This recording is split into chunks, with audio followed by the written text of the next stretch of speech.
मद पी गाड़ी चलाउथले सरकारी बस ड्राइभर आंदोलन स्थल में बस को अटकाई धरिले आरटीओ। बलांगीर जिला देवगां ब्लॉक तुसुरा छकरे दृश्य देखा मिली। ड्राइभर लाइसेंस जबत करा जायछि। बरगढ़ बोरीगुमा 26 नंबर जातीय राजपथ देवगां तुसुरा छकठारे ड्राइभर संघ धारणा दे नाराबाजी करुले। इस समय कलाहांडी बलांगीर अभिमुखे आसुथुबा एक सरकारी गाड़ीर ड्राइभर लिंगराज सिंह मद पी गाड़ी चलाउथले।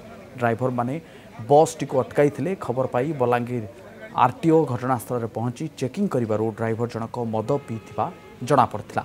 मद्यप ड्राइभर को अटक रखी तार लाइसेंस जबत करा जायछि।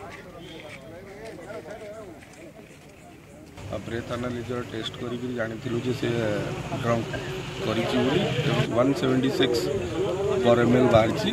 तो सिथिरा में ताकू ड्रंक एंड इवेन केस रे बुक करछु चालान इश्यू करछु आ कोर्ट को पीआर सबमिट। सर ड्राइवर प्रति कोन कार्यानुष्ठान हबो? हां तार ड्राइविंग लाइसेंस सस्पेंड करा जिवो। जहा एमबी एक्ट रे प्रोविजन अछि सब करा जिवो। पीआर कोर्ट को सबमिट करा जिवो।